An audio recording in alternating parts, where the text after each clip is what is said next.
I like the Fisher King. How about you? I guess like my main issue is kind of like with just the film's a little bit meh. Oh my god, don't like dive into it with a meh. Like build up to a meh.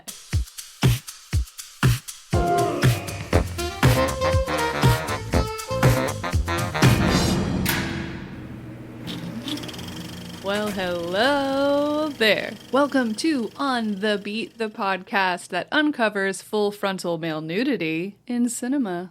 My name is Laura, and I am joined by my co-host, Ryan. Hi. Hey, Ryan. Hi there. This is a very energetic opening. I'm pretty excited. Oh, okay. I'm excited to talk about the 1991 Terry Gilliam film, The Fisher King. Starring Robin Williams as Perry and Jeff Bridges as Jack Lucas. But before I get into those guys, tell me about Gilliam. Gilliam. So, Terry Gilliam, the director. Indeed. So, I think a lot of people know of him. I think a lot of people know of his work. They have definitely seen a bunch of his stuff, like, over this time. I hope so. He is not obscure, and certainly if you're from the UK, you're probably going to know more about Terry Gilliam than most Americans would be. Okay. Certainly because he is, and still is, let's say that. They're still doing stage work and stuff like that, but he was part of the Monty Python comedy troupe. So, yeah, that comes with, you don't really need much explanation for Monty Python. Everyone across the globe will know who Monty Python are, hailing from like the 1960s and into the 1970s and ending in the early 1980s. Yeah. But his contributions, other than say the small bit parts that he played in sketches and things, was he primarily did the cutout animations that bridged the sketches together from episode to episode. Okay, so like the intro with like the feet and the flowers and... Pretty much, yeah. So like that gave the show its own very distinctive look, very distinctive style. Oh, for sure. Not to say that the comedy wasn't already quite stylistic in itself, because you never really had seen anything like that before. Very surrealist and stuff, but... Yeah, I like that a lot. I like that just because, you had a lovely kind of through line through each episode. Yeah. Connecting those. Yeah. I think the only other sketch show that I knew of that did that, which was obviously much later, was Mr. Show. Yeah. Like the David Cross, Bob Odenkirk. So very influential. Very influential. Definitely. So in terms of like Gilliam's history, he's American born, and he studied political science. So very much his views, certainly when he was studying in the 1960s, his political views were very much influenced by the civil rights movement that would have been happening in the US at that time. Okay. You know, he's left-leaning, so his whole feeling around about that time was that by 1968, he leaves the United States to go set up shop in Britain. Because of his view of the US, he doesn't like the US particularly much. He renounced his citizenship in 2006. But here's the thing, he still resides in London. He is now an 80-year-old. He has been married since 1973. What a darling. Which is it's lovely to know. And obviously, by this time, he's in the UK. He's an animator, and he's doing Monty Python, right? So he's part of that comedy troupe. So in terms of his filmmaking career, and I guess like this is obviously more important, pertains to what we're talking about today. Up until this time, he's made 13 feature films. Like through his career. Right, completely, yeah. So from his first feature, which I'm going to say is his co-directorship credit on Monty Python and the Holy Grail, which was obviously with Terry Jones. And that's back in 1975. So that's where basically he kind of cuts his treads, so to speak. And obviously, if you watch Holy Grail, like, you see a lot of key and very distinctive Gilliam-esque things. Right. That we then later, as we follow his work, start to like recognize and see in his more fully fledged directing work. Well, his quirks and stuff kind of penetrated through Flying Circus as it was. Yeah. Anyway, so that's cool. Okay. And I guess like what I'm talking about is like it's the angles. It's the Okay. It's like the use of like wide angle lenses and like if you use them in a close up situation, it distorts like faces and things. Oh yeah, you see that a lot in this film too. Yeah. So yeah, like he's got a very distinctive visual look and just the way that sets are decorated and stuff. So basically the way that Holy Grail was constructed was that Terry Jones would deal with the performances and just make sure everyone was doing what they were doing. Okay. And then Terry Gilliam would be more on the visual side of things.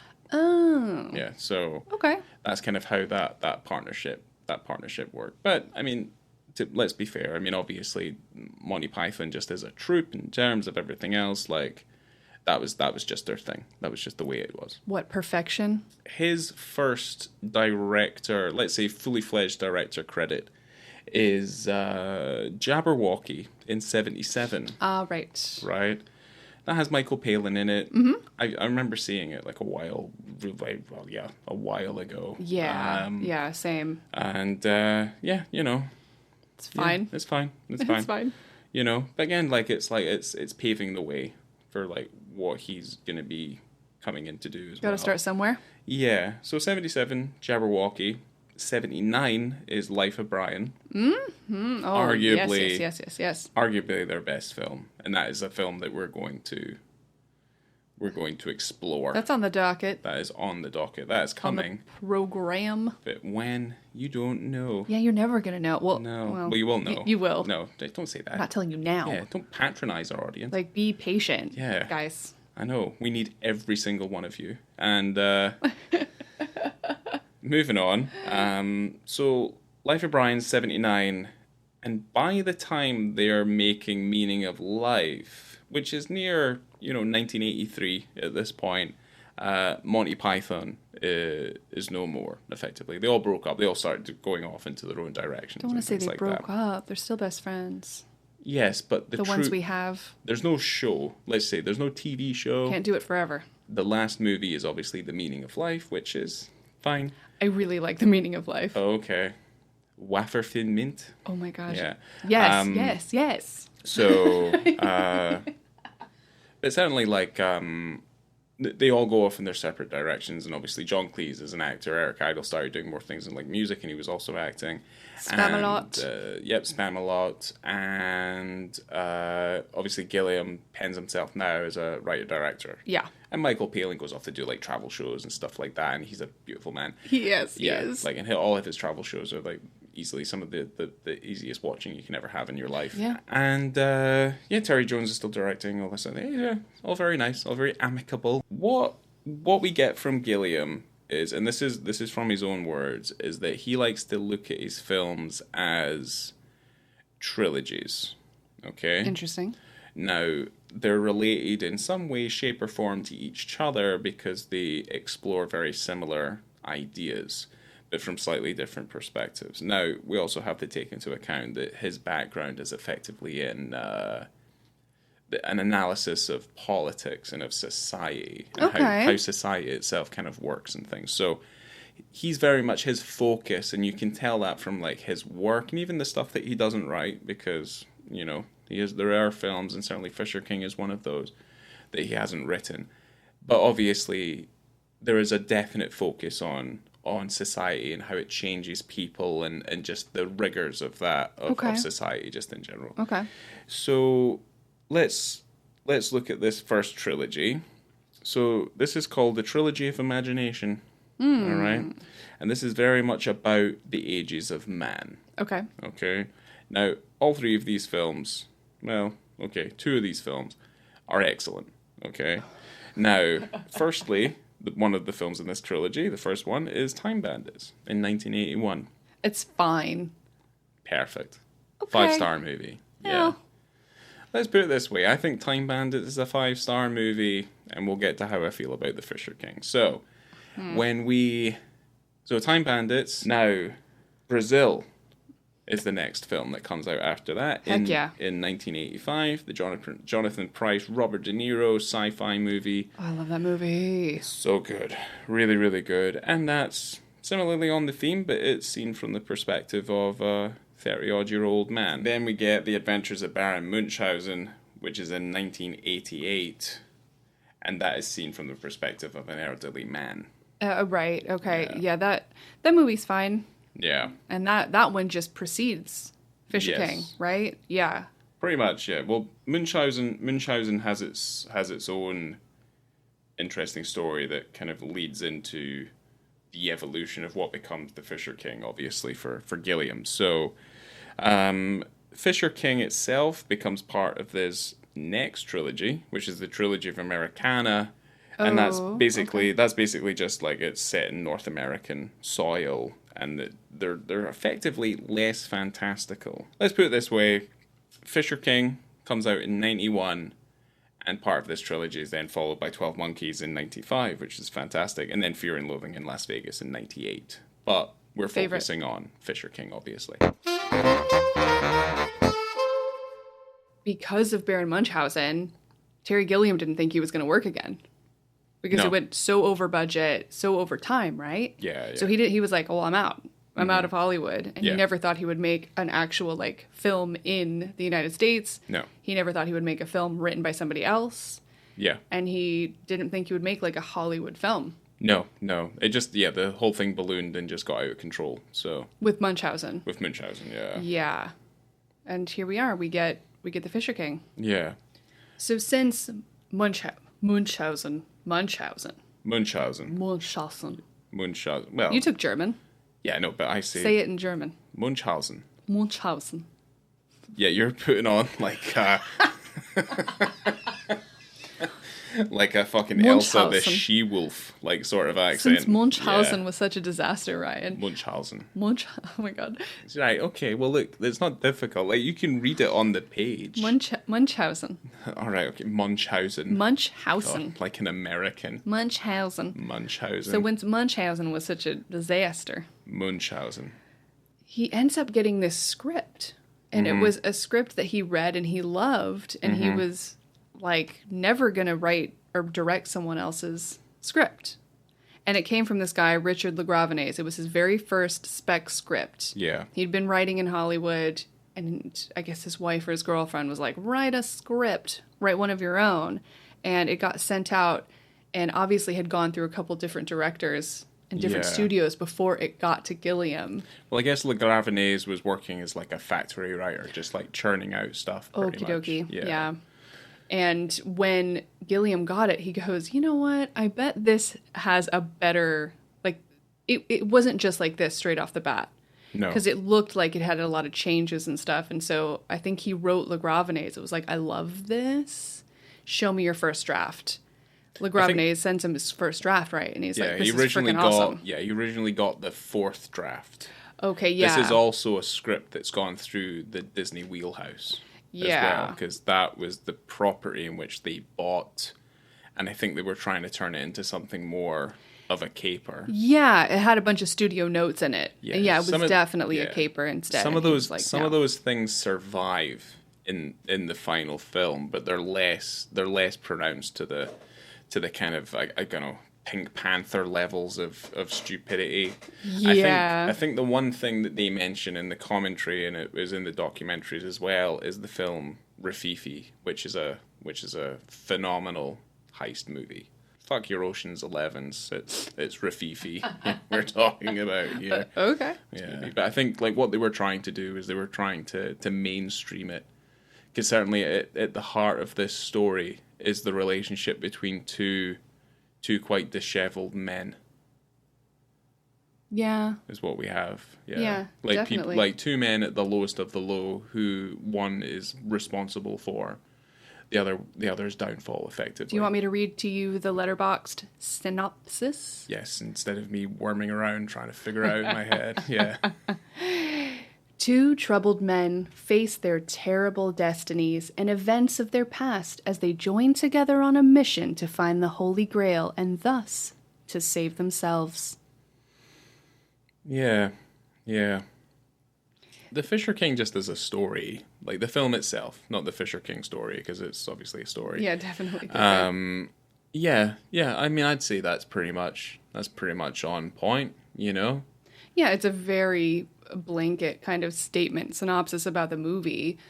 I mean, Yeah. I would kind of look at it as, if you're going to go slightly more in depth, but not ruin it, you know, you Yeah. have a radio DJ, very popular one, who inadvertently kind of drives a listener to shoot up a bar. Pretty much they have a recurring caller who's a loner, and Jack Lucas, who's Yes. played obviously by Jeff Bridges, makes an off-the-cuff comment about basically hating yuppies. Yeah. It's at that time, like coming out of the late 80s and obviously into early 90s, where there's a very distinctive, Like the upper crust of New there's York. a really kind of very distinctive difference between the people who live on top and the people who are living down below. Yes. And I think he has a crush on somebody who is of the upper crust, and and Jack Lucas is like, "You're never gonna get her. You're never gonna get her. We need to take them down. We need to take them down." It's a waste of your time. Yeah. So the guy, the caller, takes it literally and shoots up this Manhattan bar. Yep. And what happens in the process is he shoots someone who he ends up meeting the widow Yeah. of widower The widower. Yeah. of someone the that was shot in widower. that bar, who is Perry, who's played by Robin Williams, and who Yes. is like directly affected inadvertently by something that Jack Lucas has done. And I Yes. think it ends up being Jack Lucas's quest to help Perry find his holy grail, whether that's literal or figuratively, you know, kind of help him get back on his feet, and in turn get Jack back on his feet and kind of find themselves again. Yes. So both of these characters are searching for metaphorical and literal grails. Yeah. Effectively, yeah. So Jack Lucas is, I guess, like in his way for seeking redemption, sees Perry as the linchpin, that emotional linchpin that'll get him back to effectively like a normality.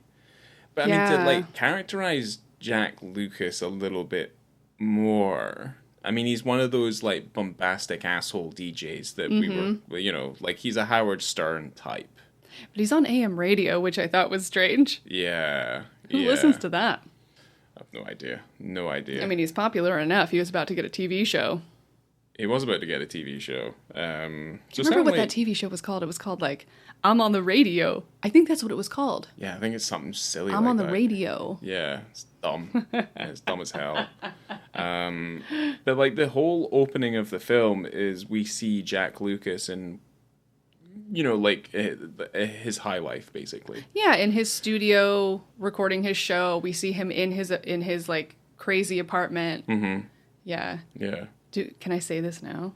What's that? About that ornament that you see? God, yeah. Okay. So I hope you guys have listened to The Color of Night, our very first episode, where you have that ornament that has those little glass squares that kind of, you know, multiply what's on the other side. Yeah, it looks like a flat version of what a fly would see. Yeah, there's the same exact spinning ornament in this movie. So we have, which predates Color of Night. Yeah, by 2 years. By 2 years. So you have the Yeah. Fisher King, Color of Night, and then when did Bound come out? 95, There you go. think. So, again, guys, where did this come from? Find me this desk ornament. I'll put a picture up on Instagram so everyone can see it, or on Twitter. This whatever. rotary glass or hard plastic ornament that... I am on the hunt. That ornament is my grail. Yes. I digress. Obviously. We're haunted I'm by obsessed. we're obsessed and haunted by this tabletop ornament. Like, how does it keep coming up? How is that in this movie, too? Yeah. Out of the movies that we're doing, does that ornament follow dicks around? Like, how is this possible? It's how you see the dicks. That's how it is. That's what it is. It's like But that hasn't happened yet. it's like a dick kaleidoscope. But if that... oh, my God. Yeah. If it actually had a dick behind it, I would just pass out. 12 dicks. Can I talk about Mercedes Rule? Oh, she's phenomenal in this movie. Phenomenal. With a Yeah. capital F. Am I right? Yeah, well done. That's an in-joke that no one else is going to get. She plays Anne. She plays Jack Lucas's girlfriend, Yes. who owns a video store called Video Spot. She is an entrepreneur. She's a business owner. She is a modern, independent woman. Yes. And I love her.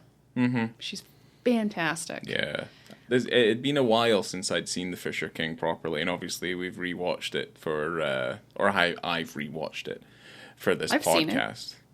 Yeah, I know. Jeez. I'm explaining what I do. My apologies. Just because we're married does not mean that we are chained together. It's not like Stuck on Me, you know? I'm not the Matt Damon in this situation. Oh my God. Yeah, exactly. See? No one ever thought I was going to bring up a Farrelly Brothers movie, but anyway. I'd rather be Greg Kinnear. Yeah, good. That's fine. I don't have a problem with Matt Damon. Anyway, so I remember seeing this film like at least 20 years ago at this point. Didn't she win the Oscar for this movie? Yeah. Yeah.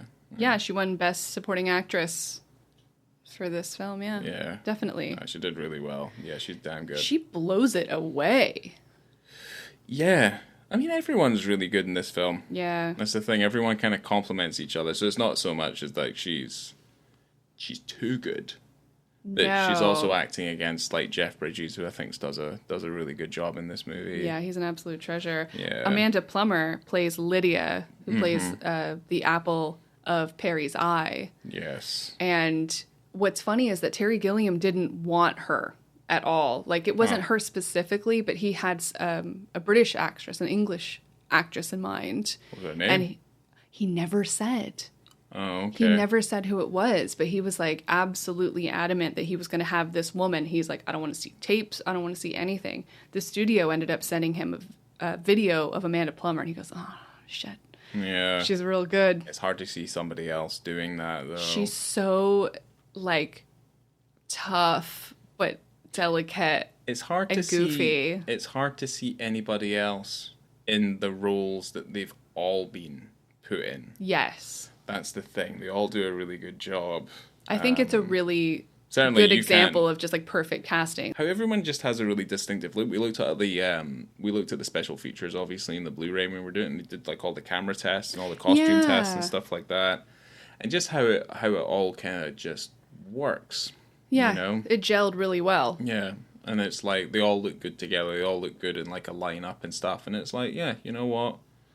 I think that's a really good piece of casting. I think the blending of the legend through the course of the script, I think, is quite clever.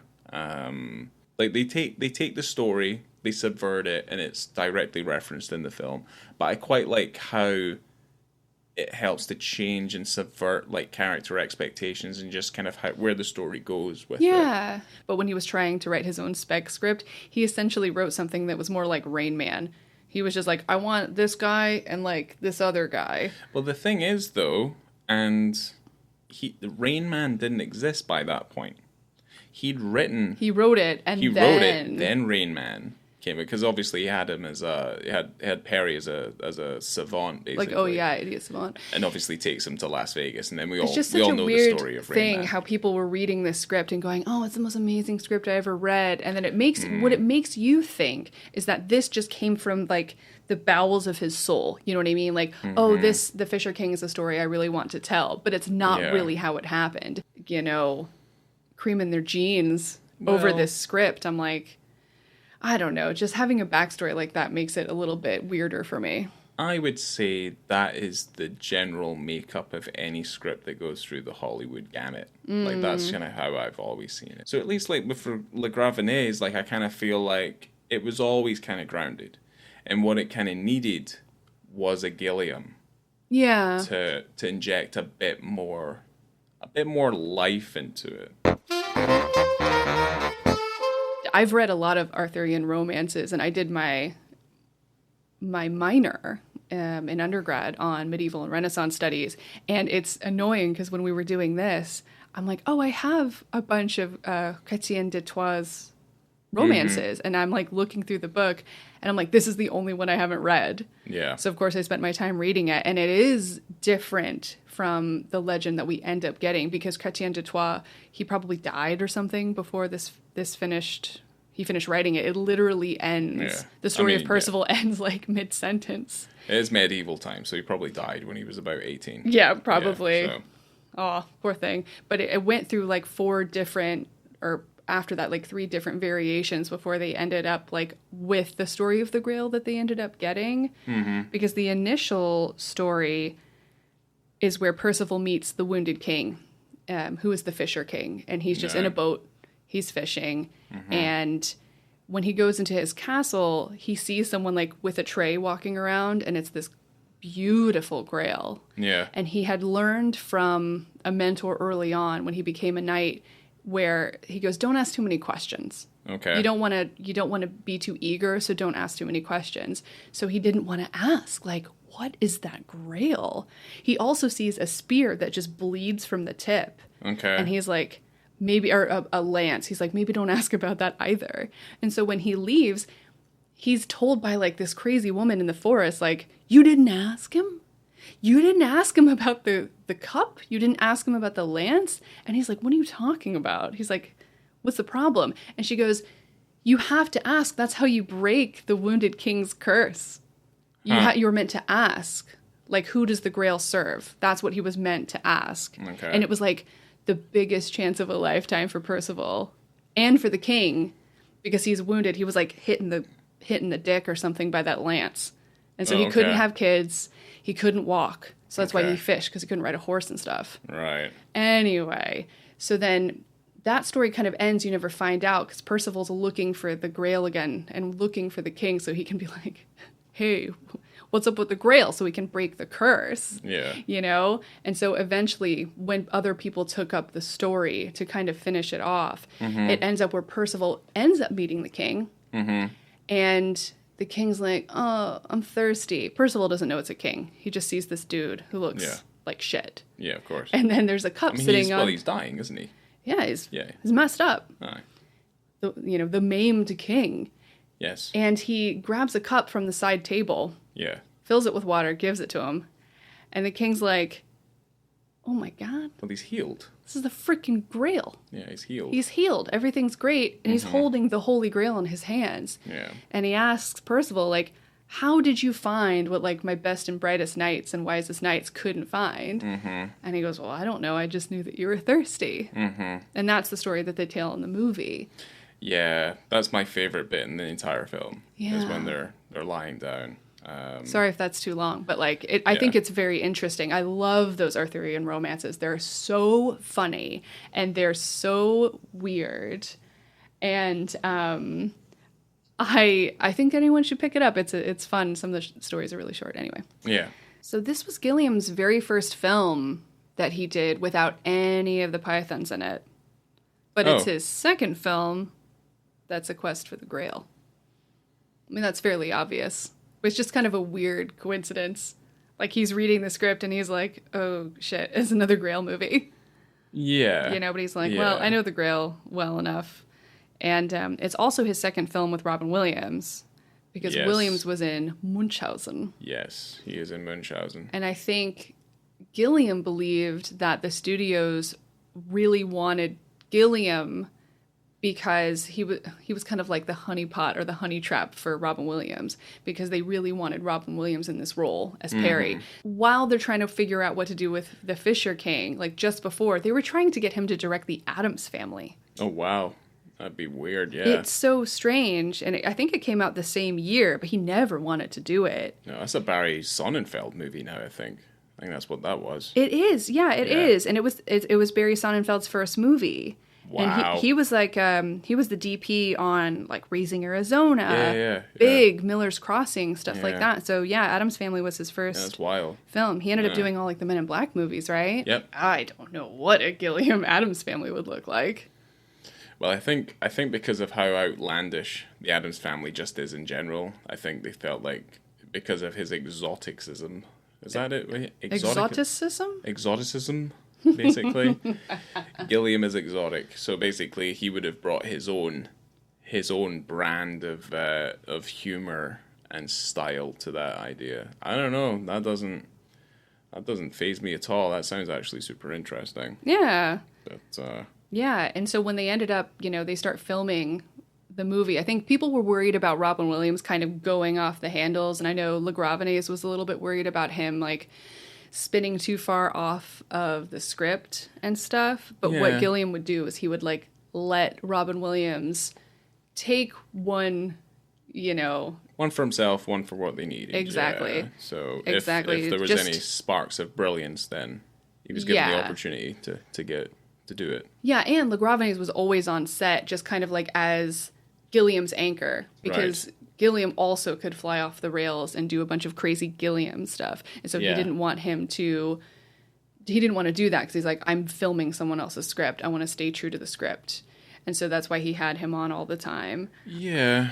There's an admiration to that level of loyalty and stuff like that. But I guess, like, you always want to give yourself that level of being able to think a little bit outside the box and give it a bit more artistic expression. Yeah, a little bit of freedom. A little bit of freedom. It was funny because we talked about that when we were doing Color of Night, and there was the writer on that film, and I was like, why wasn't he on set to try and figure out, like, what is happening with this movie? And you're like, it doesn't happen. It doesn't happen. That doesn't happen. Yeah, it's kind of a rare case. No, because you don't want a conflict of interests either.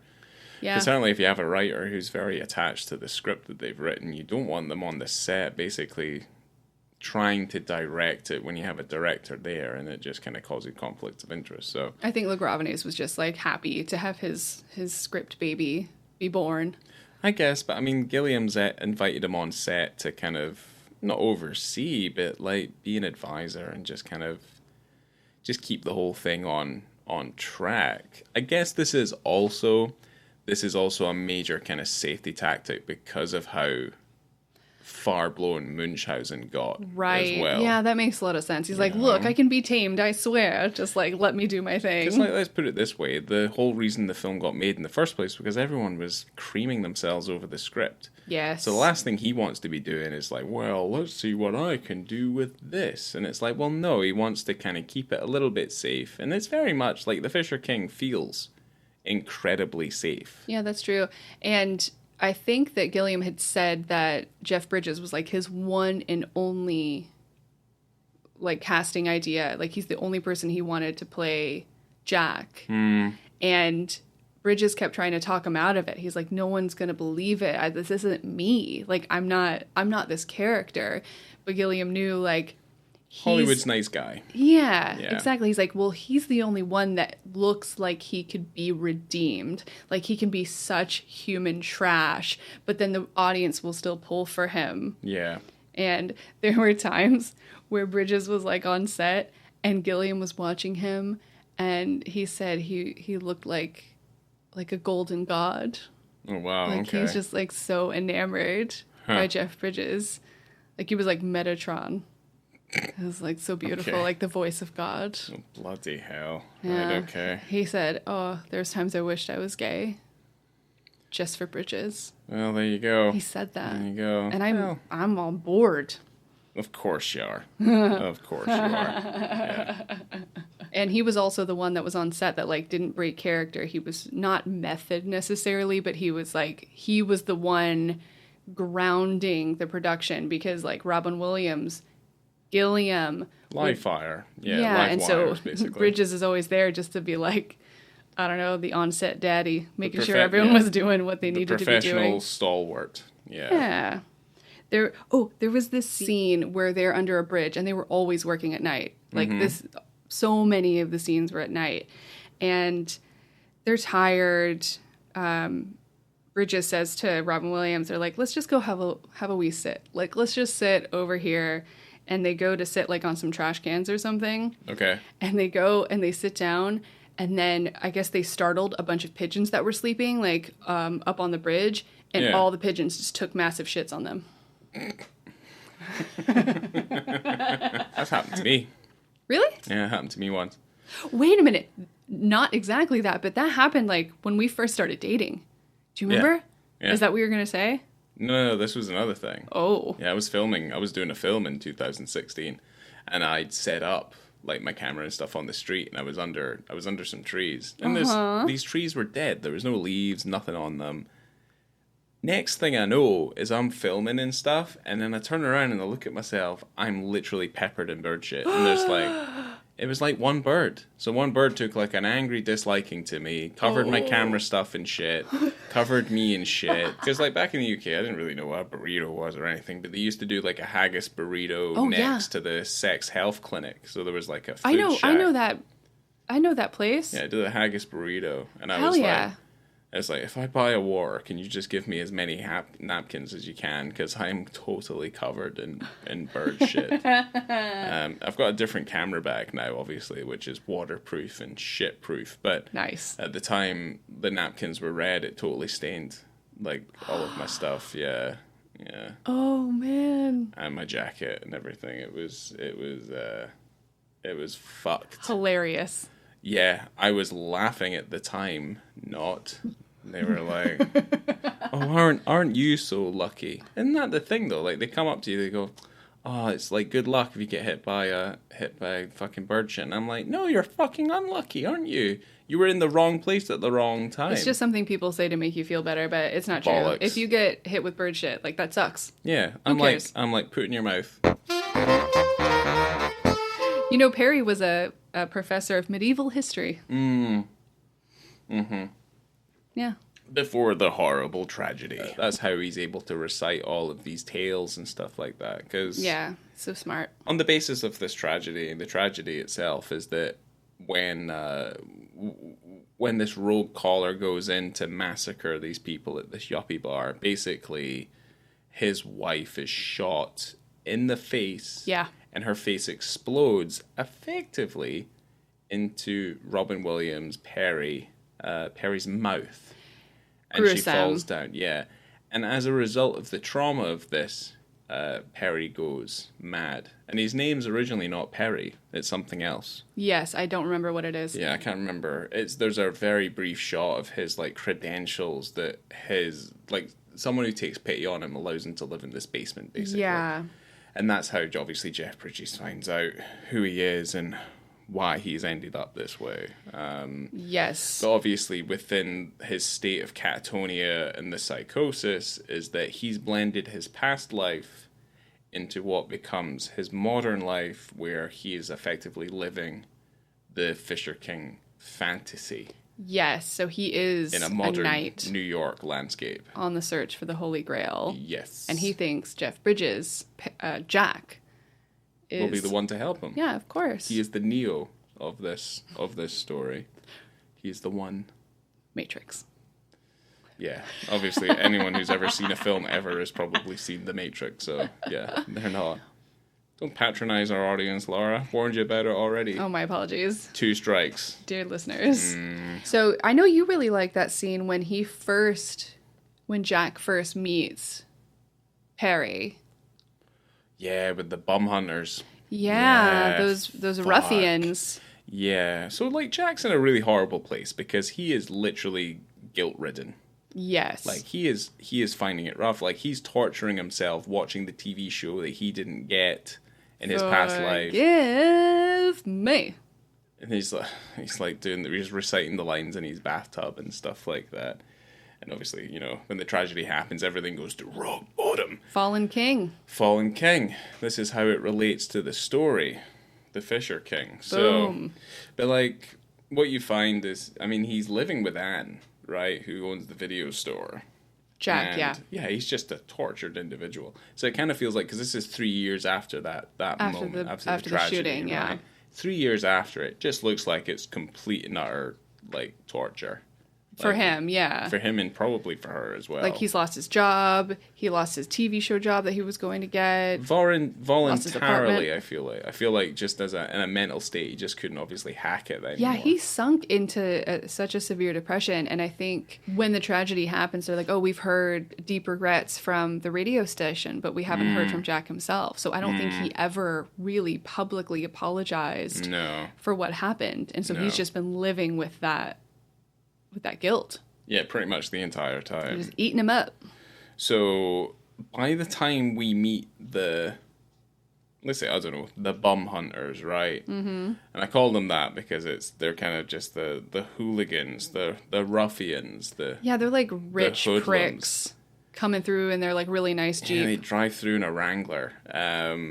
Jack at this point he's been like drinking himself into a stupor, and I guess like the landscape of New York at this time is like we are presented with quite a lot of homeless people. Like they become very much our perspective on just like life from a very ground level, because Jack himself is now at their level as opposed to being the man in the high apartment. There are people on the beat. Pretty much. Beat kids. Pretty much. Beat kids. Beat men. Yeah. Who, all seem to be men who were of note at some point, seemingly. Absolutely. But have obviously gone quite mad. That's one of the main concerns I have about the film in general, is that all of the homeless people are pretty much sparked out to be like crazy people, you know? Yeah. And that's like one of my primary issues with it, just that representation. But he's on the streets. He ends up getting given a Pinocchio doll by a rich kid from this hotel, and yeah, he's brown bagging some Jack Daniels. Pretty much. And he's very sad. He's very depressed. He's very drunk. So he just ties a couple of breeze blocks to his legs to like jump into the Hudson River. Yep. And this is when the Wrangler pulls up, and they're just, Hey you! Oh, I'm tired of seeing you on my streets. I'm tired of seeing you piece of human trash. I'm tired of seeing your kind. And it's like he's just about to kill himself. Like, just give him a second. Yeah, and also won't see him again? He's not homeless either. No, he's just a little sweaty. He's just a little sad and sweaty, and he fucking they bring out some baseball bats and a fucking canister of gasoline.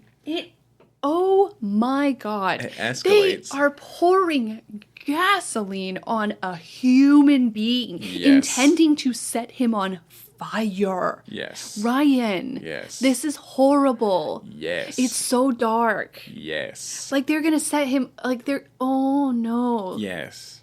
Oh, it's so fucked up. The thing is, like he doesn't get set on fire. He gets set on fire a little bit later, but he doesn't get set on fire here. But this is when Perry shows up. Perry shows up. He's on top of the Wrangler, and they're like, "What are you doing on my car, motherfucker?" And then, obviously, he's a knight. Alas, unhand him. Yes, he's got a shield from Jane Street, and he's got obviously his wife beater chainmail on, and he's ready to go toe to toe with these two assholes. And obviously the entirety of the homeless community back him up at the same time, to the point where they hog tie one of the guys, and the other guy like drives off. Hell yeah. And they save Jack from pretty much certain death. Oh yeah, from being burned alive. Pretty much. But they much. also serenade those ruffians with a tune. How about you? Yeah, how about you? I like New York in June. Yeah. And there's like some really lovely visual cues where you're kind of looking high up at skyscrapers, and then it tilts down, and then you're presented with the scene, like with the video shop and stuff like that. Like that stuff I really, and like you look at things like from above. Oh wait, well no one looks up in New York, and that is true. No, and except you know tourists. What? And Perry's the only other one that looks up. Yeah, because he looks at the clock. He looks at the clock every day. There's some really beautiful stuff within this movie, even if though I feel like some of the representation calls for like some issues. Okay. But I guess that's kind of, again, when we think about like old school representation in films and things like that, is it can be a little bit derogatory at times. It's the 90s. There's no such thing. Yeah, but that's a issue with Hollywood that I'll have in general. Things are slightly better now, if not like it's maybe tipped too far in the other direction. They definitely call back to your feelings, which like I'm sure that Gilliam thinks that he's making a very sympathetic view of the homeless community in New York. But then because he references that later in the movie where they're like, oh, we want to make a comedy show, but about homeless people. Yes. But it almost to a point feels a little contradictory. But I'm not saying he's not an intelligent man. I'm just saying that I'm like, okay, that's kind of doesn't sit right. But anyway, look, beyond that, he ends up under the, obviously they've got under the George Washington Bridge is like where all the homeless people live in New York. And it's this homeless community, and it's this kind of very surreal, very strange scene where they sing, they're philosophizing. You know, these people, these older people, they've obviously gone mad, but they've all had lives beforehand. We meet like an old Wall Street banker and obviously someone who fought in the wars, and that ends up being this is the moment where it's probably my favorite moment in the whole movie, is where it's like, it's like I said to you, it's like he didn't get set on fire then, but he does get set on fire later on. And like there's this moment and they're all kind of talking, and you know, Jack's just like, what the fuck is going on? He's also drunk, he's very sweaty, he's very wet. And for whatever reason his jacket arm ends up going on fire. Yeah. And everyone all the homeless people, everything just kind of stops and they just watch him. He's like, he frantically tries to pat it out. Yeah. And then there's a small moment of pause and they all start applauding him. Well, because when he finally gets it out, they freeze and they go, yay! They clap, clap, clap, clap, clap. It's like, what is this? Some sort of like freak show? What's happening? Very funny. I think one of them's like, it's magic. Wow. Jack is trying to figure out, you know, obviously how he can make it up, you know, in a weird way. I think he says at one point, he just wants to be able to pay off his debt. You know, and he's like crying. He wants to pay off his debt to Perry. Well, let's just put it this way. This encounter is very advantageous for the both of them. It's very coincidental. You know, the one homeless person that he runs into that ends up saving him from these two crazy assholes is the one guy who was affected by the tragedy. Well, a lot of people were affected, but this is one of like. Well, this is the 14 people or something, one or we ever. 7. Yeah, but this is the only one that we meet. Of course. Yeah, so. Well, he only needs to pay off his debt to like one person, and then he's like totally absolved of all wrongs, right? Yeah, that's pretty much it. Yeah. He doesn't need to seek everybody else out. Yeah, he doesn't need to apologize to anybody. No, I mean he didn't obviously. I mean, he had all those news clippings in his house. He could have just maybe looked up some names. No, he's just gonna sit in self-pity and just cry about it all day. Yeah, this is the kind of the Jack Lucas dichotomy that we're kind of presented with here, is that you're like quite sympathetic towards him, but at the same time when you kind of dig a little bit deeper, you kind of scrape away a few of the layers, you're just kind of like, oh no, you're kind of not, no, this is You're not very good. You're not a very good person, mate. I shouldn't like you, but you're Jeff Bridges.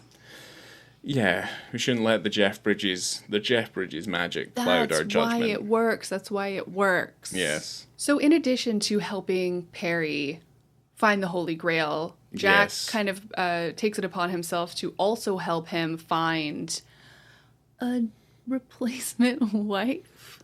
A replacement wife to the one he accidentally, you know, I mean, he didn't inadvertently made, I guess. He inadvertently made deceased. You're saying it in such a way that, like, that's it, but he's got a love interest, Perry. He does, and it's Lydia. It's evident. And because we've already kind of established Jack's, like, it's a fucking suicide mission to try and get this trophy from this rich man's library. Yes. Like, it's not going to happen. Like, you try and walk in there, they're going to shoot you. So he thinks it's much easier for him to unite Perry with this love interest that he's been mildly stalking. Moderately stalking. Yes, I guess so. Let's say within the... Moderate to heavy, I would say. I don't know. If like some guy, homeless or not, was following me down the street and knew when I got to work, when I went to lunch, what I ate for lunch, what snacks I got for lunch, what books I read, and like what train I took home. Yeah, and how I behaved. Heavy stalking. That's heavy stalking. Yeah, that's pretty bad. But let's put it through Good the Hollywood... intentions aside. Yeah, let's put it through the Hollywood filter. It was not uncommon that men would behave probably very badly, and certainly if we look at it through modern eyes now, right? You know, it's just a film. That's what you would say. It's just a film. I don't know if that would hold up in court, but it'd be like, it's just a film. So Perry's waiting, essentially, for Lydia at Grand Central Station because he knows the train she's going to take home. And at the same time, Jack is there as well, but he's talking to Tom Waits. Well, let's put it this way. Jack is basically just spending his days and nights. just hanging out with Perry. Yeah. You know? It's like his redemption quest. Yeah. And because like he's tried to give him money, like he's tried to like feel like here's some financial compensation. Yeah, for here's $50 for the loss of your life like, and your brain. Yeah, here's $70 and this'll fix everything. But then he gives him that money, and then Perry ends up giving the money to like a homeless man who's Another like homeless man. Yeah, who's like a crazy Wall Street banker, or was a crazy Wall Street banker, and Jack's just like, I'm giving the money to you. Buy. To Oh no, help him. sell. Yeah. Buy. And it's just again another example of like these poor crazy homeless people. I like when he gives him that money and he gives it to the other guy. Yeah. And he's like, why did you give him that money? And Perry's like, well, what am I going to do with it? Yeah. I've got everything I need. And then Perry goes, do you really want to help me? In this kind of weird way. And like stares at him. And they hold in the shot like for an uncomfortable amount of time because Jeff Bridges' reaction to Robin Williams staring at him for a good like 10 seconds is that he recoils and tries to walk away. What does he think he wants? I don't know, his ass. Ooh. That's another movie I want to get on board with, you guys. Let's make this movie. Well, there's already a few porno recommendations at the beginning of the movie as well, you know. Ordinary peepholes. Ordinary peepholes. Yeah. Oh, yeah. Yeah, that amused you to no end. I love that. It's like... I'm like ordinary people. I like that movie. Does everyone break out into a waltz? No. What? No. What? You mean like in the scene in Grand Central Station? Yes. Well, remember, we're seeing things from Perry's perspective at that point. Yeah, when Perry sees Lydia, everyone Yeah. kind of breaks out into this dance. It's like when he sees her, everyone's in love, just like him. It's so cute. It's easily one of my favorite parts in the entire film, is when the entirety of that base floor of Grand Central Station just starts out into a waltz. And that's a scene that Gilliam kind of came up with on a whim. They went and were doing like location scouting, and they were with LaGravenese, and he goes, wouldn't it be cool if everyone just started dancing? And LaGravenese is like, I like it. And he's like, no, would be no, cool. no. He's like, I That's just want to awesome. keep it on your script. And they're like, we're doing it. I have ideas, but they don't have to be ideas. And I'm like, whatever. Gilliam, you were probably standing there like, yeah, we're fucking filming this cool-ass scene. Yeah, I mean, there's, like, I guess, like, with this whole partnership and things like that, it's kind of like, just do something arty, Gilliam. Yeah, and I Put guess some Gilliam in this movie. And he said that they still do a waltz there at Grand Central, like every year. It's like a tradition post Fisher King. Huh, okay. That's cool. While all of this is happening, that's when Jack is talking to Tom Waits. And I also love that Bridges, who had worked with Tom Waits on a film called Cold Feet, asked Gilliam, hey man, how can I get my friend Tom in this film? My bud Waits, Mr. Waits. My friend. And Gilliam's like, I guess I'll make him this homeless man. Mm-hmm. Which is cool. Yeah. I like that a lot. Well, they're both musicians as well, so yeah, that's also probably why they know each other as well. So Jeff Bridges is my best friend. he is the crazy heart. If anyone's not seen that, I mean, that's where basically Jeff Bridges plays Jeff Bridges as that so cute ailing country singer. Wait, he's not playing himself in Tron?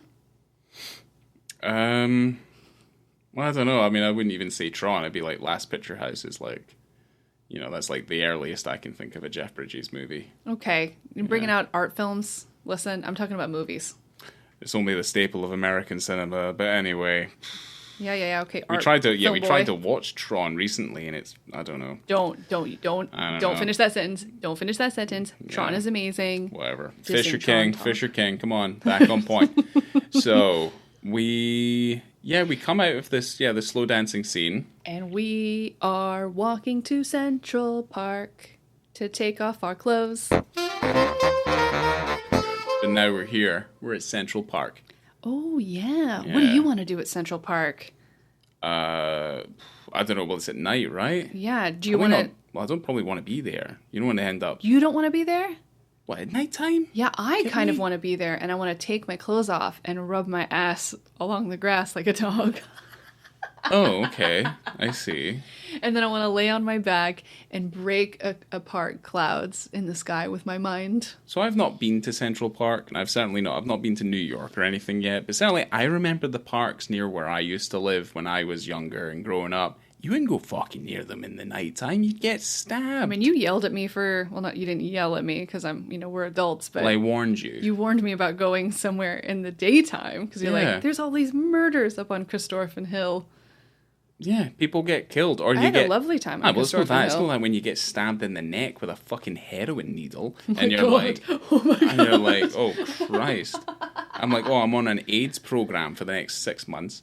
You know, Well, there's a part where there used to be. Here's a story. Here's a tale. Right. Oh, okay. In the parks, back where I was, like, there was tales going up next to where up near the tennis courts where I used to live, and it's like, no, don't go up there because there used to be kids who put fishing line across the pathway. And they would wait for people to trip on the fishing line, beat the shit out of them, and then take their wallets and their phones. Oh my God. Yeah. So if you thought I was at ever point shouting at you, I'd be like, well, do you want to trip over some fucking fishing wire and then have your shit taken off of you? No. Why? So yeah. So don't be so idealistic. You know, like it's like oh, Everyone's everything's all innocent bright until and proven lovely. guilty, so I trust everyone. Everyone is a scumbag. Yeah. Apart from our audience, sorry. Different opinions on the humankind. Well, they go out into the park and Perry starts stripping his clothes off and Jack is absolutely like livid. Why am I here? He's like yelling to himself. It's like, what are you doing? Why are we in Central Park? Please don't get naked in Central Park. And he's like, it feels great, Jack. It feels great. Yeah. Just feel it waggling in the wind. Mm-hmm. And Perry's just wiggling around like crazy. And this is where you see Robin Williams totally nude. Yes, this is the dick scene we are Here we are. Dun, Yeah. da, da, da, the dick scene. And it's at 59 minutes. Okay. Just I like to log it in just so Perfect. everyone has that timestamp. Yes. And I absolutely love that Gilliam said that he was trying to use shadows to cover Robin Williams' penis. Yep. But Robin Williams jumped around too much that he gave up. Yeah. He's like, fuck it. Yeah. Here it is. It's just there. He's like, I can't cover this with shadows. Robin Williams is too Yeah. bouncy. The thing is, it's mostly seen in like a wide shot, and obviously Robin Williams is basically doing prime Robin Williams at this point, and he's just let loose. I gotta say, like, I watched it again, and you see more than, like, I remember seeing initially. Like, there's a part where he kind of, like, gets on his knees, and he's like, come on, Jack, come on, come over here. And I'm like, you get an eyeful. Oh yeah, yeah. You really do. Yeah. Which is hilarious. It's so good. And Jack's just yelling at himself, and he's like, I don't want some repressed rich boy coming back here who's like repressing his homosexuality to like come beat us up out of revenge for his father or something. Yeah. I'm like, yeah. oh God. Well, that's the thing. Like Perry's spending most of this time like calling Jack a little too Midwestern because he won't take off his clothes and join him in this. But like, he's wanting him to take off his clothes, this kind of freeing moment, so that they can watch the patterns the clouds make in the sky. Yeah, and just break apart the clouds with their minds. Pretty much, yeah. Yeah.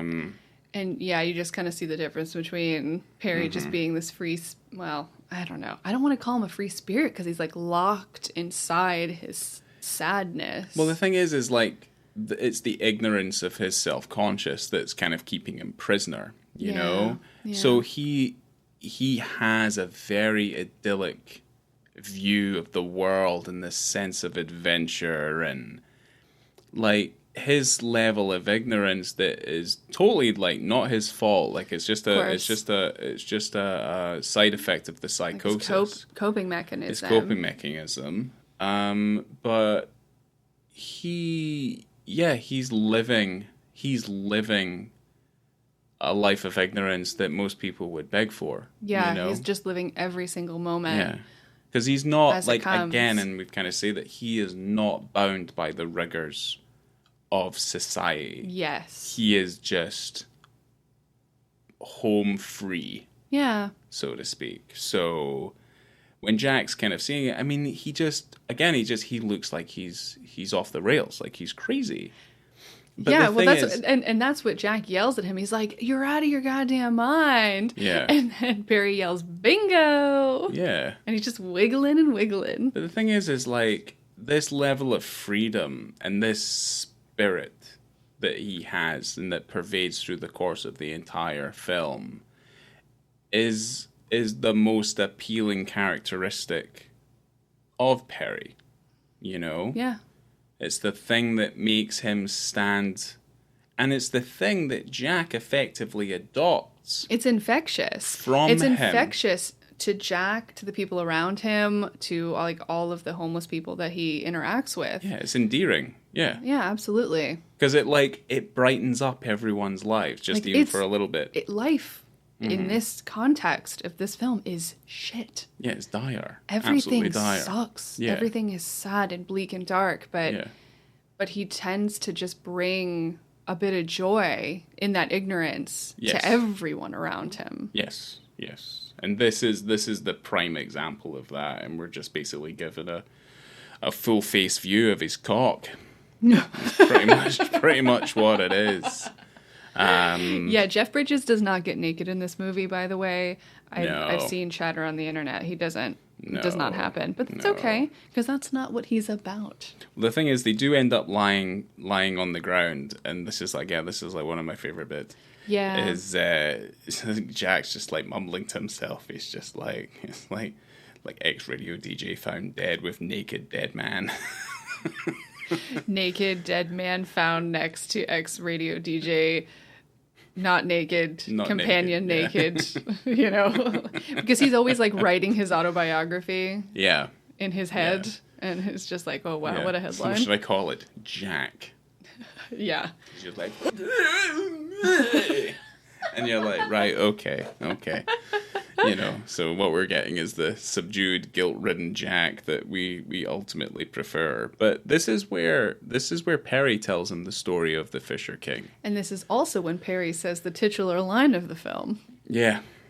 Gotta love a titular line. Yeah, and then we have a drink. Just have a drink. Yeah. It's fun. Yeah, it could be pure methanol, but you have a drink. Jesus Christ. Yeah. Don't do that. But I'm not Jack Lucas. Please don't do what I'm saying. Yeah. But like this is what wraps up this scene like very nicely is that he recites the story and stuff, and he does it like Robin Williams does it in that prime kind of subdued, very slight way that only he can do. You know, Not like it's just a great monologue. yeah, it's fantastic retelling of the story, and he just kind of says, "Oh, I knew that you were thirsty." I only knew you were thirsty. And what you find, the scene itself closes up with the another showing of the Red Knight. Right, because every time that Perry has a connection to his true self and his past, that's when the Red Knight comes in, because the Red Knight is a manifestation of his trauma. Oh, also during the scene, so obviously Robin Williams is totally naked, and the studios were really worried that Robin was going to lose his fans because of how hairy he is, or how hairy he was. Yeah, well, here's the thing. Yeah, unfortunately, Robin Williams is no longer with us, and this is not a slight against him, but he was a hairy chap. Very, very Yeah. hairy. But not his butt wasn't hairy. It's like, where did Robin start and the hair end? His butt. His butt. He didn't have a hairy butt? I don't think so. I think it would have stuck in my mind, because that's... okay. It's also covered in a lot of shadow, so we don't really know. But, that's part of his comedy act as well. He used to say he my was God. incredibly hairy, so... it's That's so uncomfortable. yeah, no, I think it's very funny. But But there is this part of one of his like stand-ups that I saw, and how he's talking about like going down on a woman, which he put his mouth on the crook of the inside of his elbow, and Yeah. he's just like going to town on it, and I never forgot it. It was so visceral, or so, it was so real, and I just so hairy, and he was very sweaty, and I I'm tortured by that image. Yeah, like, put it this way, at least, yeah, that's why people don't have mirrors in their bedroom, just in case they were ever to catch a glimpse of what they were doing to themselves. Perhaps. Yeah. I mean... It's like you had an out-of-body experience watching yourself doing something on a bed. I'd rather not. I'd rather not. When people, I mean, good on you if you film yourself and you're like, yeah, I love it. Yeah, you do a Patrick Bateman. Oh. Yeah. Oh, I'm just flexing. I'm flexing in the camera. No. That was really funny. I mean, he's gorgeous. If I was Patrick Bateman. Don't look at it, eat it.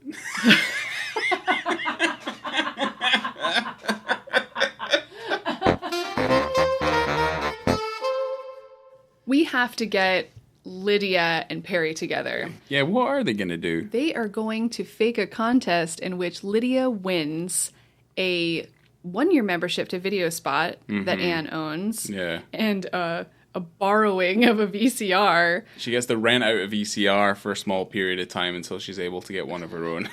VCRs, we were researching this, cost about $300 to $400. Yeah. Like more than a PlayStation. More than a PS5. Either way, VCRs are fucking expensive. They were then. super expensive. So I guess that's why, like, when Jack's like, we'll give you a VCR. And she's like, slaps him. And he's like, we'll give you a VCR on rental until you can get a VCR of your own. They just want to get her into the store so that Perry and Lydia can meet. Basically, so what they do is send one of their homeless cohorts, Michael Jeter, dressed in drag. Oh, he's so beautiful. Yeah. And We meet him initially in Central Park during the day as they're hunting down the Red Knight, and then he's like trying to bury himself so the horses will trample him. Yeah, he's having a hard time. Yeah, he's having a hard time. Yeah, everyone's having a bit of a hard time in this movie. But Michael Jeter's friends with Stephen Sondheim, and Stephen Sondheim never let anyone change the lyrics to his songs before, but they really wanted to sing this particular song, and Sondheim's like, yeah, Mike, go ahead. You can change the lyrics to the song. And so Michael Jeter just bursts out in song on top of these filing cabinets or these tables or whatever. And it is so funny. I love that scene so much. But then they all end up going on this date together. Chinese. Yeah, they go get a Chinese. Go to this Chinese restaurant. Yeah, it's one of the nicest looking scenes in the entire film, actually. Perry is kind of chatting with Lydia, and that's when she ends up kind of going... This whole moment seems to unite Anne and Jack back together as well. That's true. You know? Because he'd been feeling... I think Anne's kind of up until this point kind of like, well, I love you and everything, but... She's kind of over his attitude. Much. Yeah, it's a bit much. Yeah. And then she starts to fall in love with him again, basically. What does he say to her when he's like, it looks like they're definitely gonna bang. And he's gonna take her up to the apartment. And he's like, they're having a smooch and stuff. And he starts like, I don't know, going down her chest, and then he just like picks her up over his shoulder, and he's like, what does he say? Dim sum. Mushu pork. Just scream. Talk about some pork. Mushu pork. Yeah. Deep fried crispy beef. Special fried rice. But while that's happening, Perry's walking Lydia home, and she kind of goes through her head, like, I guess she's had a lot of bad dates, and she's just like, I'm over this. Like, this is going to end. I'm just going to end it now. And he's like chasing her down, like, we haven't even had our first kiss yet. And that's when she's in a defense mechanism, because Lydia's character, just in general, she's very clumsy. She's always on the defensive, and it's like her history just with men in general, I kind of feel like has been... they've probably just taken advantage of her. So, but it's like you wouldn't expect someone who is so clumsy and awkward to also be so strong and independent and weirdly confident. She's also quite probably happy on her own, even though if there's a niggling doubt in her head that maybe someone is out there for her. Yeah, it's almost like she's given up at this point until she meets musicals. Perry. I guess there's like Ethel that. Merman. Yeah, she likes against like the there's a romanticism about about the things that fascinate her a little bit. She likes like trashy romance novels and stuff like that. Like there's little things. There's nothing trashy about romance. No. It's like you can find some beautiful things in the trash. Yeah. You know? Like there's hints and highlights that she's wishing for something a little bit more than what she's actually getting. He also walks her through. He tells her straight off the bat, after he tells her he has a boner for her the size of Florida. Yeah. He explains to her that he loves her. Mm-hmm. First date. Yeah. Okay. And then it's also like a group date, like a double date. Mm-hmm. And then he explains to her how he's been seeing her and following her. He tells her he's been following her and the things that she does every single day. Yes. And the way that he explains it to her. And it's also, you know, these sweet things that he says about like what he notices about how she acts and how he loves the way that she acts and making assumptions on her character. Because he's never talked to her before. Yeah, he doesn't know her technically. But she eats it up so hard and it just hits her in the soft spot and she starts like just a really delicate tear and she loves it and she's like, "Oh, are you real? Like, you're real." Yeah, this is Hollywood logic. It is Hollywood logic because Yes. I got to tell you on the stalker scale. Okay, we have to go. figure it out on the stalker scale because I was talking about this with a coworker of mine recently, and we were thinking about like on a 0 to 10 scale. So you've got 0 to 10 of attractiveness, and you have a 0 to 10 of creepiness. Yes. Because obviously, the more attractive, or how about this, the more attracted you are to somebody, Yes.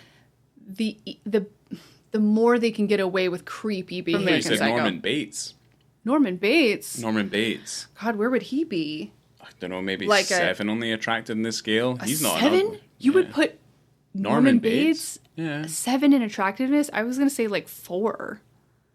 He's not that bad. I'm not saying Depends. he's Are you unattractive. talking about the Hitchcock one or the Gus Van Sant one? I never would have thought about Vince Vaughn.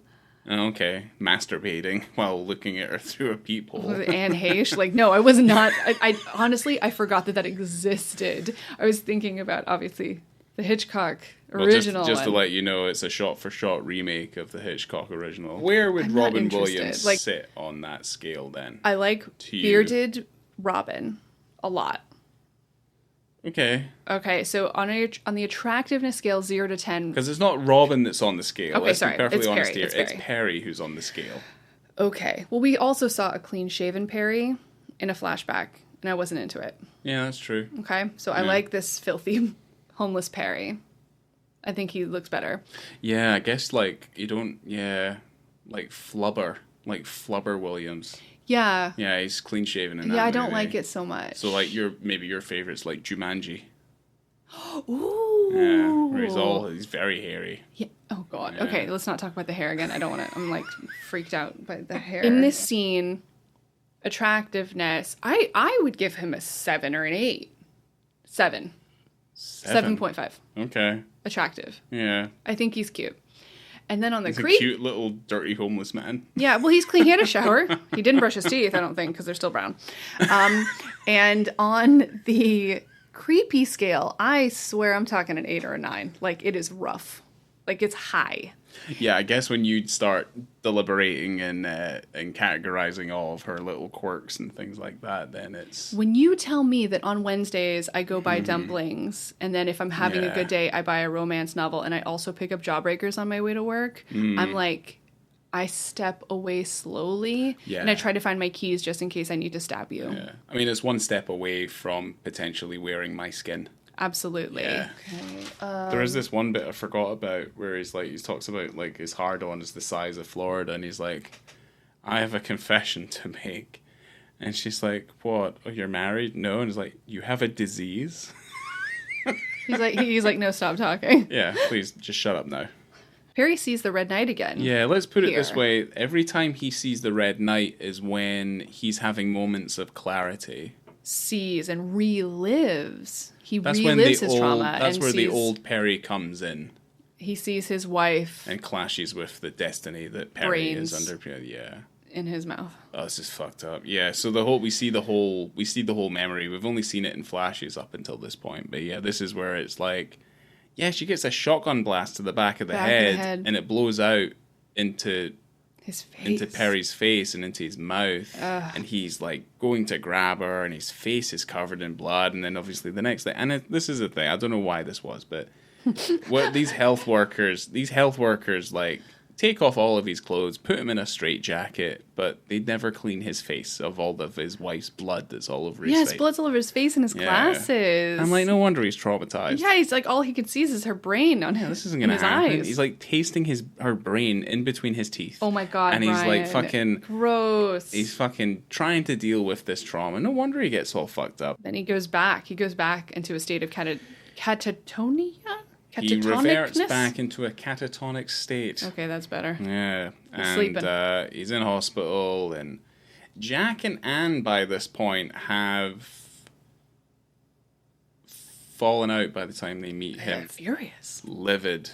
As she Not should only be. that, like, her world just starts crumbling down. And you're with someone for 3 years, you know, and you're kind you he comes across as incredibly ungrateful. Oh, of course he is. He's been living in her place, not paying money, just like mooching off of her. Yeah. And like yelling at the TV, because obviously like Harry Shearer took his role on the TV show he was meant to do. So now that Perry's in a coma, Jack decides, all right, well, I guess getting him a new wife didn't work. I have to actually go get the Grail, which is in some dude's mansion. There's the caper for you. So he steals like this shitty trophy that's on this shelf. It's like from like 1932 it's like or a something. singing contest or something. I can't remember exactly what it was, but it was like this worth nothing, place probably, singing contest, 1934. It's worth absolutely nothing. But basically, he's but that's like, not what it's about, Ryan. When they wake up, he gets the Grail. They sing a rendition with himself and the rest of the patrons of this mental hospital ward, a rendition of New York in June. How about you? How about you?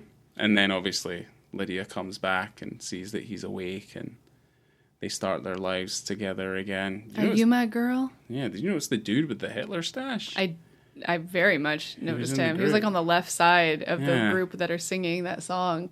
I'm like, that dude's got a Hitler mustache. Yeah. And then I want to go to Central Park again. Yes. And obviously, as you might expect, they're both naked this time. And they're both naked. You don't see anything this time, by the way. No. Yeah, very kind of Hollywoody ending where all the lights tone out on the cityscape and they all change different colors and they're talking, and then there's fireworks and the end comes up in fireworks. Big and bright letters. It's nice. I like that sort of thing. Reminds me of simpler times in movies. So yeah, that's the end of the film. And I'll tell you my ratings. I'll start with the penis, the dick scene. I'll do visibility and context. I gave it a 4. Yeah. Because even though I think I saw more of it than I remember seeing before, it's not in a stark light or anything. You know, we still got like Gilliam shadows. Yeah, I think it kind of depends on the settings on your TV as well, because it is also quite dark. Okay. But I think that it's there and it's in your not in your face, but it doesn't shy away. So I'll give it a 4. I think it's perfectly fine, and also the context is fine. It's great. Whatever. 4. Yeah. I love how free spirited the scene itself is, and it's very different from scenes we've spoken about already.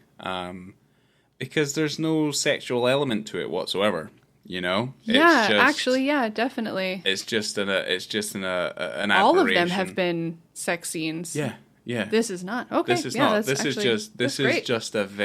is an appreciation of the human body. Basically. Variety.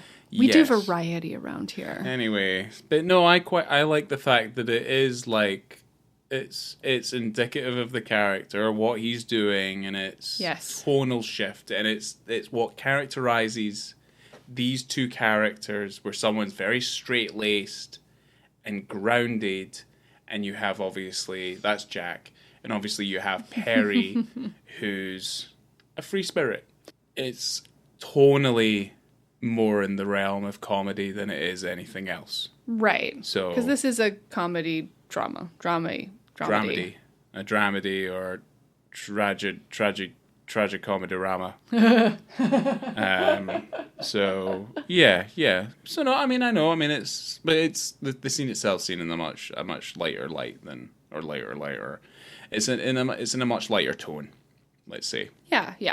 So I would probably give it a 3 Oh, for okay. visibility because I still think it's relatively quite dark. And in terms of context and stuff like that, I think it's nice that it's there, but like if it wasn't there in that scene for whatever reason and it was just him wiggling his ass around and stuff, it would still get across the same thing. Okay. I feel like, personally. I think when I have things like that, where I see those things, I feel like, let's just say he was just wiggling his butt around. Yeah. I'd go, okay, let's say, oh, he's wiggling his butt around. And then when he turns around front ways, we just see like his upper torso. I'd go, okay, Yeah. you're playing a trick on me. Yes. Because that's not fair. And that happens a lot. But the fact that that didn't happen, I commend it for that. Yeah. Because he is naked. Again, I'm kind of just like, straight down the middle with it. I give it 3s. Okay. A couple of 3s. Okay. Well, I skipped ahead and gave the movie a 4, so. Yeah. Because I think that's what, I like this movie, and Yeah. I'm more in the mood for it some days than I am other days, but I think it's a sweet movie. I think it's an interesting adventure tale, and I had a lot of fun with it. Yeah. And it's got prime Bridges, prime Williams. Yes. I would say, yeah, I'm maybe more, again, like, I feel very much kind of straight down the middle with The Fisher King. I felt exactly the same way as I did the first time I ever saw it, and I was kind of just like, okay, there it is. And I'm more aware of run times and stuff now more than ever, and I kind of feel like The Fisher King's almost 2.5 hours long, this movie. It is a little long. It's a bit bloated. I feel like it kind of goes on a little bit too long. So Okay. it's worth watching. It's not as Gilliam-esque. I think that's where my problem is that it's not as Gilliam as I want my Gilliam to be Gilliamed. So I think that's why I like it more. I like it just more focused on relationships. So. yeah, I think if it's directed by somebody else other than Terry Gilliam, it's a very different beast and it's probably not as interesting. So Oh yeah, 100%. there is that. 100%. Yeah. Well, goodness, thank you so much for being here with me today, Ryan. It has been a thrill coming to you from the porno room at Video Spot. I have been Laura. I've been Ryan. Oh, yeah. Oh. I was going to talk in my radio voice to close it up. Thank you guys so much for being here. Hit us up on That's the what social radio media. DJs do, yeah. And see you next time. Yes. Hit us up digitally. Totes my goats. Totes my goats. Well, forgive me.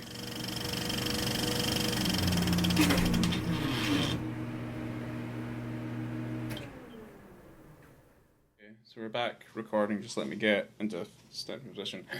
I can't lean back in this chair for whatever reason. Does it not bend? Well, the thing is like I need to be closer to the mic, and we're over a thing. That's why we need to get those things that come all the way around and come down towards our head, and I can just move it in, and I can just sit back in my chair as opposed to having to bend over. I feel like Your fucking chair is also so squeaky. Yeah, it's very squeaky because it's cheap. But I also, don't move. No, fucking every time we come out of a podcast, I feel like Quasimodo taking a dump. Like I'm just wandering around the house, like I'm crippled. And I don't know, like I'm only 35 years old. What's happening to me? You need to stretch more. Of course, you with the logical answer.